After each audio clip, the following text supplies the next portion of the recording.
If you haven't seen Interview with the Vampire, this is your sign to start watching it. I just binge watched seasons 1 and 2 and I absolutely love this show, so it's time to discuss it with some minor spoilers. And both seasons 1 and 2 are on Amazon Prime Video if you have an AMC subscription.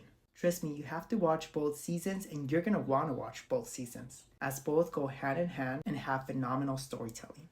This series is based on Anne Rice's novel Interview with the Vampire, and both seasons cover just her first book. But it never feels like filler.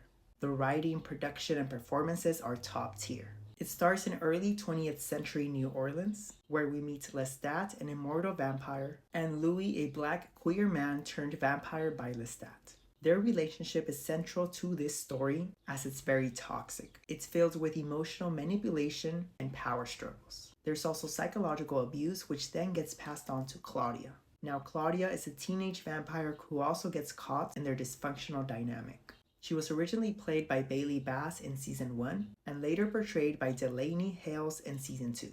Both actresses were incredible as they each brought their own layers to Claudia as her story evolves. The series also centers around Daniel Malloy, a journalist in the present that is interviewing Louis about his life. Now that interview frames the entire series. What I also really liked about season 2 is that it expanded on Daniel's character.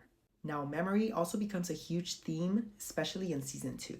Louis is telling his story, but we come to conclude that he's not telling his story accurately, or at least not telling it truthfully.